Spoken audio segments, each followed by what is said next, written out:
하나 되는 것이 바로 교회인 줄로 믿습니다. 그러므로 우리 건의하는 교회는 이 건물에 우리 문패를 붙이고 있지만 누가 교회인가?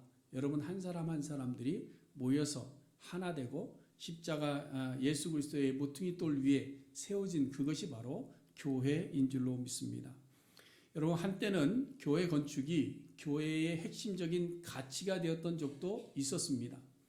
그래서 모든 교회들마다 아름다운 교회를 건축하는 데 온 힘을 다 집중했던 기억도 있습니다.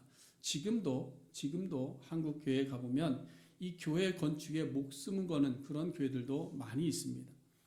그래서 이 교회를 아름답게 건축하고 크게 지어놓으면 그것이 목회의 성공인 줄 알고 교회가 화려하게 세워질 때 우리 교회가 든든한 교회가 되었다라고 이야기하는 것도 분명히 있습니다.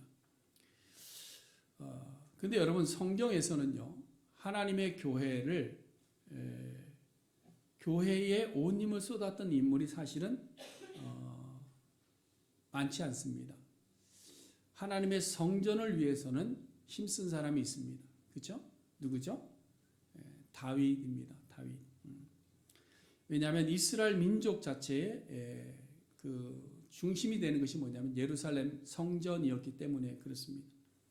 우리가 잘 아는 대로 다윗은 사울의 뒤를 이어서 왕위를 계승받는 것이 아니고요. 하나님께서 사울을 패하신 이후에 다윗을 왕으로 기름 부어 세우셔서 이스라엘의 2대 왕이 된 것이죠. 그리고 이제 이 다윗은 많은 피 흘림이 있었습니다. 왜냐하면 통일 왕국 시대를 열기 위해서. 그래서 이스라엘이라는 하나님의 나라를 견고하게 다 마친 이후에 가장 먼저 다윗의 관심이 어디 있었느냐? 하나님의 성전에 있었습니다. 하나님의 성전. 광야 생활을 하면서 하나님께서 허락하셨던 그 회막이 천막 가운데 거하는 것을 볼 수가 없다. 그래서 자신의 성전을 짓는 것보다 자신의 궁궐을 짓는 것보다 하나님의 성전에 먼저 목숨을 걸고 애를 썼던 사람이 다윗입니다. 그래서 성전 건축을 위해서 재정도 모으고 재료들도 구입하고 성전 지을 준비는 다 해놓았는데 하나님께서 그것을 허락하지 않으셨죠. 너는 피를 너무 많이 흘려서 성전을 지을 수가 없다. 그러니 너 아들에게 맡겨라. 그래서 솔로몬이 아버지가 준비해 놓았던 모든 재정과 또한 재료들을 가지고 예루살렘 성전을 처음으로 지은 것입니다. 그래서 다윗과 솔로몬 때에 성전 짓는 일에 목숨 걸고 달려들었던 것이 한 번 있고요. 그 다음에 두 번째는 언제냐면 포로 생활에서 돌아온 귀한 자들입니다. 성전이 무너진 이후에 우리가 작년에 보았지만 느헤미야를 통해서 이렇게 성전이 재건되어지고 성벽이 재건되어지는 그런 일들이 있었습니다. 그 이후로 복음이 이방에 증거되어지면서 많은 교회들이 세워졌죠. 사도 바울이 선교 여행을 통해서 교회들을 가는 곳곳마다 교회를 세웠습니다. 그런데 여러분 사도행전을 읽으면서 어느 교회가 교회 건축하는 일에 목숨 걸었다는 교회 보셨습니까? 그런 교회는 없습니다. 그뿐만 아니라 복음서를 우리가 아무리 뜯어보아도 예수님께서 교회 건축을 사역의 1순위로 두지 않았습니다. 내가 거처할 성전을 지어야 되겠다 라고 말씀하신 적이 한 번도 없습니다. 그 다음에 오순절 성령 강림으로 예루살렘 교회가 세워질 때에도 건물이 교회가 된 적은 한 번도 없습니다. 그 대신에 예수님께서도 그렇고 사도들도 그렇고요. 또 특별히 사도 바울도 그렇고 교회를 이야기할 때 언제나 건물로 이야기하지 않고 지체들을 통해서 세워져 간다 이렇게 이야기합니다. 지체들을 통해서. 그래서 이 지체들이 예수 그리스도와 연합해서 견고해지는 것 그것이 바로 교회다라는 것을 이야기해요. 그래서 매번 강조하는 것이 뭐냐면 사람에 대한 관심, 성도에 대한 관심, 지체들에 대한 관심, 그 지체들이 하나 되는 것에 대한 관심을 가지고 있었던 것을 우리는 봅니다.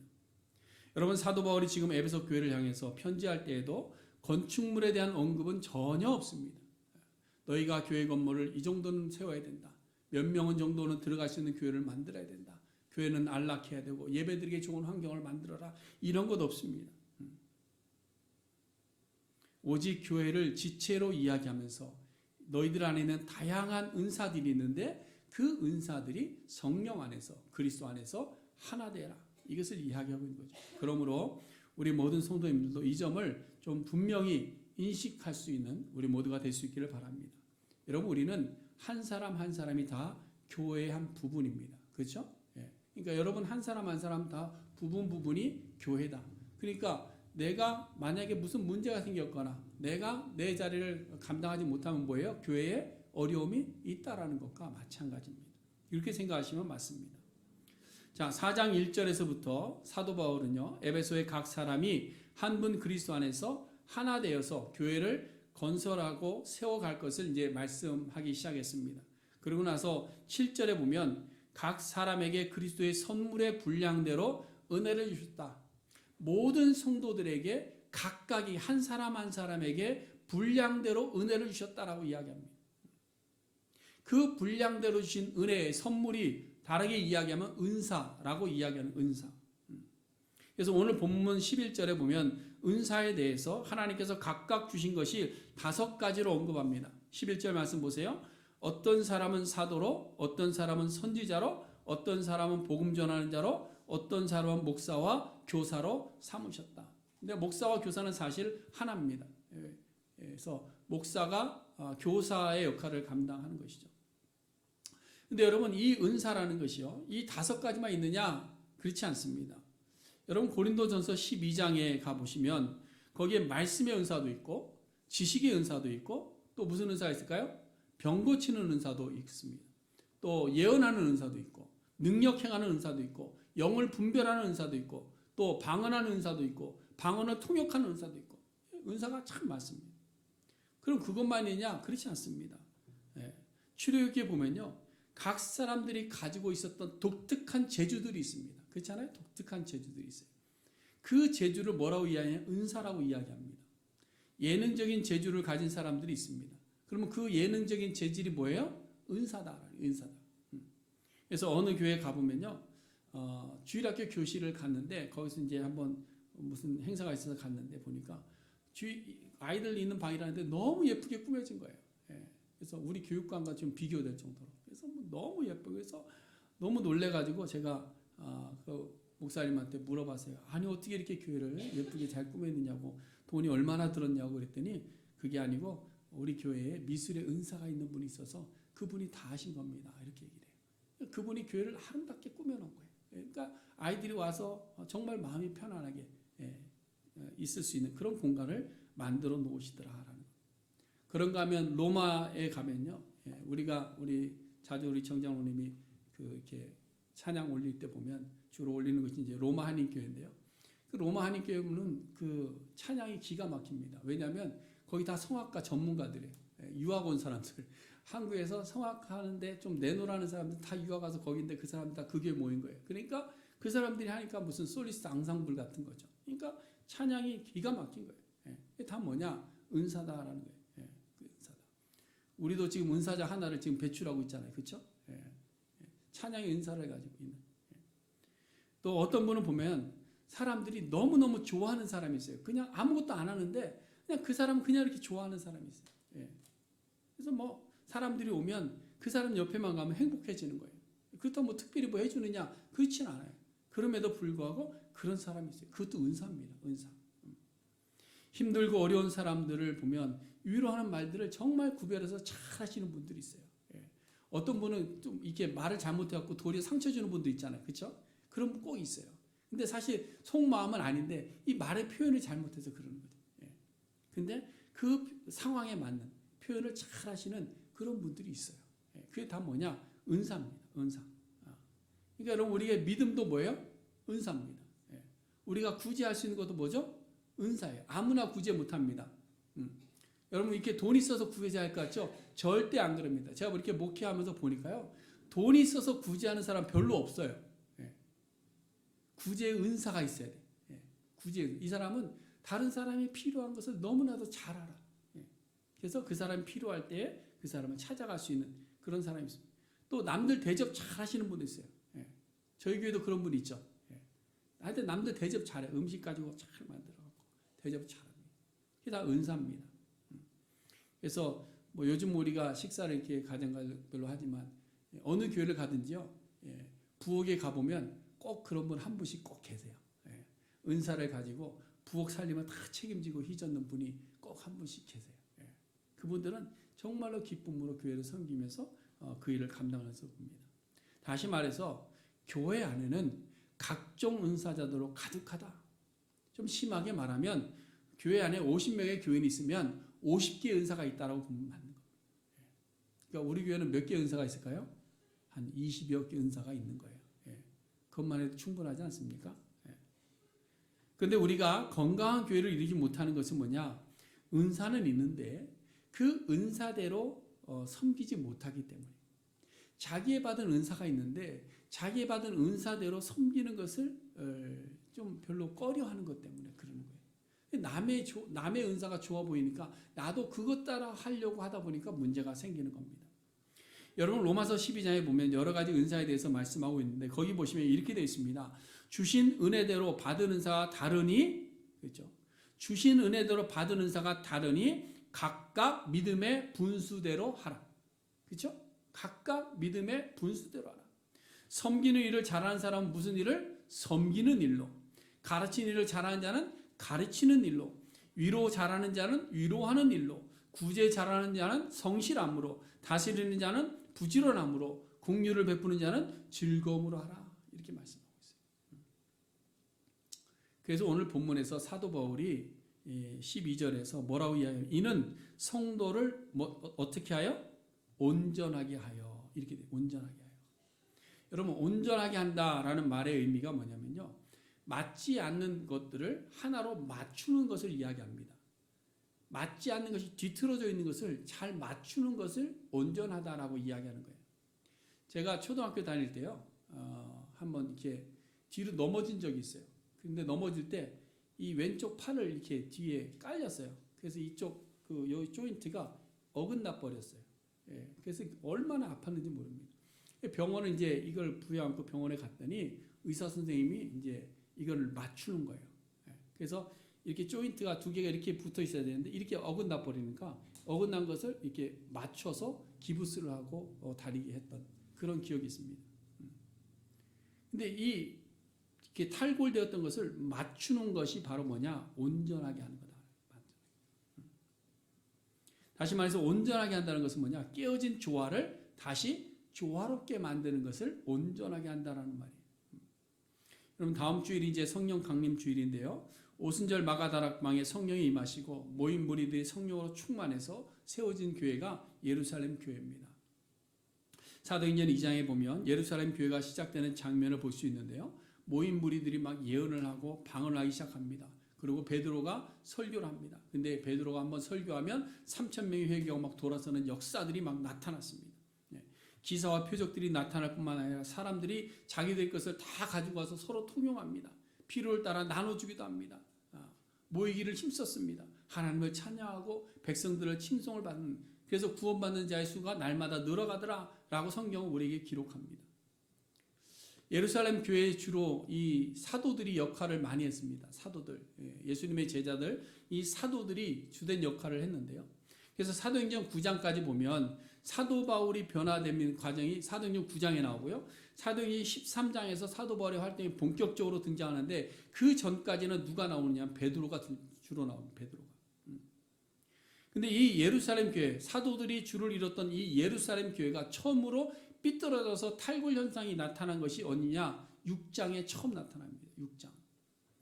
6장에 보면 제자의 숫자가 많아집니다. 제자의 숫자가 많아지고 교회가 점점 성장했습니다. 막 3,000명이 회개하고 돌아오고 있으니까 교인 수가 얼마나 많았겠습니까? 그렇잖아요.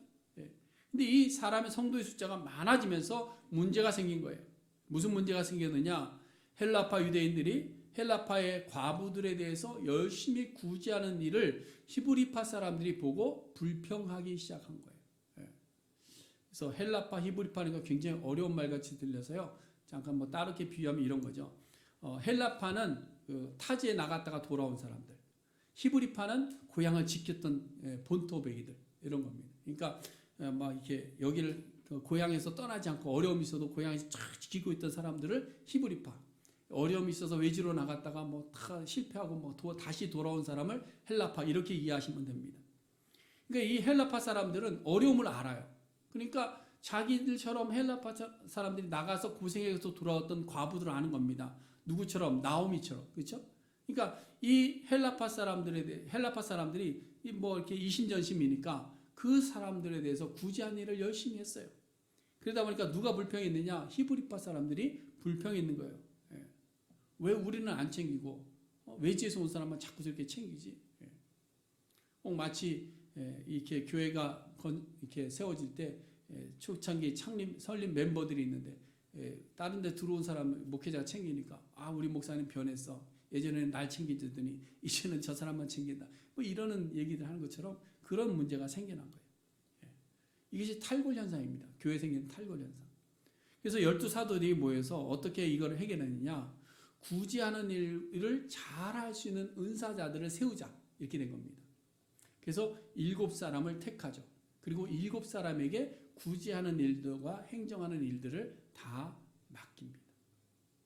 그리고 이 사도들은 뭘 했어요? 기도하는 일과 말씀 전하는 일에 전무했다. 그러면서 자기의 은사대로 일을 하기 시작하는 겁니다. 그래서 사도행전 6장 6절에 보면 7집사를 안수한 이후에 7절에 보면요, 놀라운 역사가 일어납니다. 하나님의 말씀이 점점 더 왕성하여 예루살렘에 있는 제자의 수가 더 심히 많아졌다. 은사자들이 은사대로 조화를 이루어내니까 온전하게 되니까 교회의 숫자가 더 많아졌더라. 이런 얘기를 하고 있는 겁니다. 그러므로 여러분 7절 말씀에서 하나님께서 각각의 성도들에게 분량을 따라 은사를 주신 것은 서로 조화를 이루어가라고. 그래서 온전함을 이루어가는 겁니다. 그래서 여러분 우리가 힘써야 될 것은 뭐냐? 교회 건물에도 힘을 써야 되겠죠. 그렇죠? 힘을 써야 되겠지만 우리와 성도 간에 어떤 조화를 이루어가는 데 우리는 힘을 써야 됩니다. 받은 은사대로 힘쓰고 그것을 받은 은사가 서로 함께 하나를 만들어가는. 그래서 여러분 우리 교회에도 다양한 은사들이 있는데요. 그 은사들을 뭐 특정 지역 구분하지 않아도 우리가 너무 잘 알고 있죠. 우리 각자가 받은 은사들이 있습니다. 그렇다면 우리가 받은 은사를 가지고 서로 조화를 이루어내기 위해서 힘써야 됩니다. 그래서 우리가 하나 되어 온전하게 될 때에 우리 교회는 믿음 가운데 더욱더 견실히 서가고 믿는 무리의 수가 많아지는 그런 신실한 공동체가 될 수 있는 줄로 믿습니다. 그래서 두 번째로 말씀하고 있는 것이 온전하게 하고 그 다음에 뭐예요? 봉사일을 하게 한다. 이렇게 이야기해요. 봉사일을 하게 한다. 봉사라는 말은 원래 섬김을 이야기합니다. 잘 섬겨라. 그래서 오늘날 우리가 교회의 직분을 이야기할 때 집사의 직분을 주잖아요. 그렇죠? 뭐 요즘은 그냥 직분을 안 받아도 교회 다니면 무조건 집사라고 부르는 뭐 이런 것이 생겼는데요. 그 원래 집사의 직분은 뭐냐? 섬기는 직, 봉사하는 직입니다. 봉사하는 직. 그래서 이 봉사라는 단어에서 집사라는 디콘이라는 단어가 이게 나온 거예요. 그런데 오늘 본문에서 봉사일을 하게 한다라는 말의 의미는요, 자기의 일을 하게 한다라는 이런 의미를 가지고 있습니다. 그냥 이렇게 봉사하는 것도 중요하지만 자기 일을 한다. 그래서 이 봉사일을 work of ministry 이렇게 돼요. work of ministry. 그래서 로마서 12장 7절에 보면 섬기는 일이 은사 중에 하나라고 말씀합니다. 그래서 실제로 우리 주변에 보면 섬김의 은사를 가진 분들이 있어요. 그런 분들을 보면 정말 존경스럽습니다. 어떻게 이렇게 잘 섬기는지 모르겠어요. 생각하지 못한 부분들까지 잘 섬겨줍니다. 그래서 우리의 마음을 편하게 할 때가 있죠. 그리고 섬김의 은사까지는 아니라도 우리는 성도로서 기본적으로 서로를 어떻게 해야 될까요? 서로를 잘 섬길 수 있기를 바랍니다. 그럼 우리의 기본이에요. 성도의 기본입니다. 왜 그럴까요? 왜 그럴까요? 왜 섬겨야 되죠? 내가 누군데 감히 뭐 이런 분들 계세요? 왜 섬겨야 될까요? 알고 섬겨야 되잖아요. 예수님께서 뭐라고 말씀하셨어요? 나는 섬김을 받으러 왔다? 예? 아니죠. 나는 섬기러 왔다. 그렇죠? 나는 섬김을 받으려 온 것이 아니라 나는 도리어 섬기려고 왔다. 그래서 예수님의 제자들의 발까지 섬기셨습니다. 그럼 우리는 누구 따라가는 사람들이에요? 예수님 따라가는 사람. 그럼 우리는 어떻게 돼요? 섬겨야 되는 거예요. 그러니까 여러분 서로 잘 섬길 수 있기를 바랍니다. 가만히 앉아서 섬김 받으려고 하기보다는 이렇게 먼저 섬겨줄 수 있는. 그래서 누가 새로 오면 그분을 잘 섬겨드리고 좀 누가 힘들면 그분을 잘 섬겨드리는 거예요. 그게 우리 그리스도인들의 기본적인 자질입니다. 예. 그래서 섬김은요 훈련해야 돼요. 훈련. 그래서 이전에 섬기던 교회에서는요 이 섬김을 실천하기 위해서 뭐 이렇게 매달 첫 번째 토요일 되면요 그 토요일 새벽에 각 선교회가 돌아가면서 새벽 기도를 인도합니다. 그걸 이제 그 코이노니아라고 이렇게 불렀는데요. 그래서 그 선교회가 맡아서 예배도 인도하고 뭐 특승도 하고 그다음에 식사까지 준비해 갖고 새벽기도 마치고 내려가면 식사 대접하는 일들을 합니다. 그래서 섬김을 훈련할 수 있는 그런 것을 이렇게 만들어 놨어요. 그러나 사실 오늘 본문의 섬김은 이런 일반적인 섬김보다 조금 더 구체적인 섬김을 이야기하고 있는 거예요. 그래서 영어 성경에서 이 디아코니아를 서비스로 이야기하지 아니하고 미니스트리라고 번역하고 있는 거예요. 이것은 특별히 구별된 사역을 의미하는 겁니다. 근데 여러분 우리가 영어로 미니스트리 그러면 누가 하는 일이에요? 목사가 하는 일이에요. 목사님이 하시는 일인데요. 이런 분들이 지금 3분 계셨어요.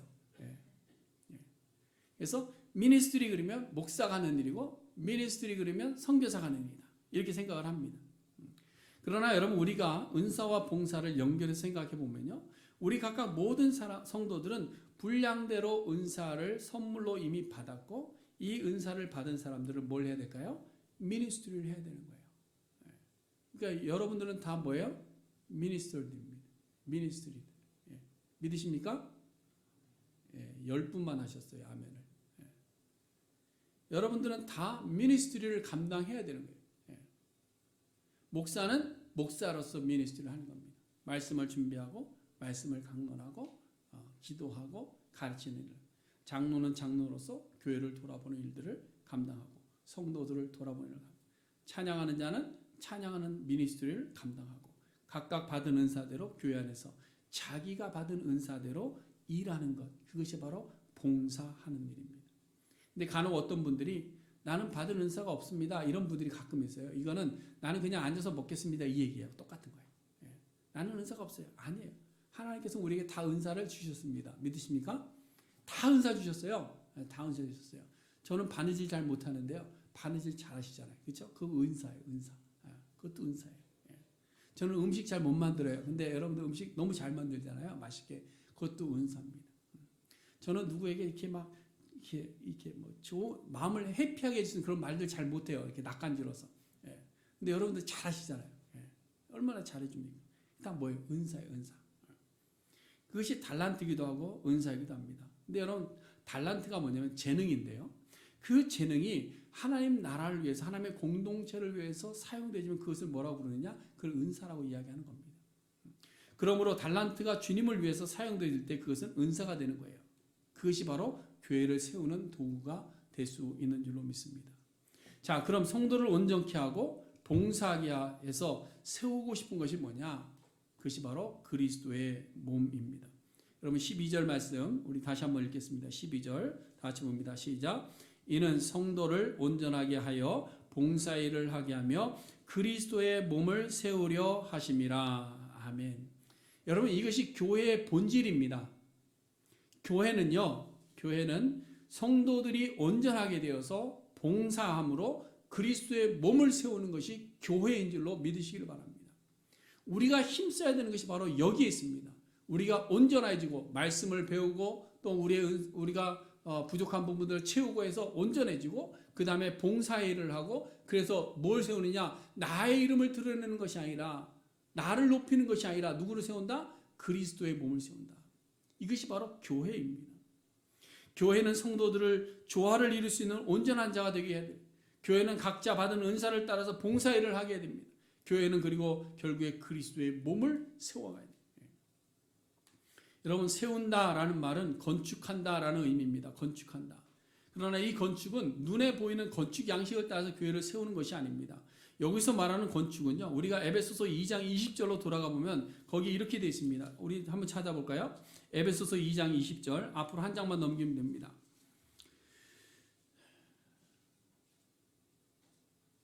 자 거기 보세요. 너희는 사도들과 선지자들의 머리 위에 터 위에 세우심을 입은 자라.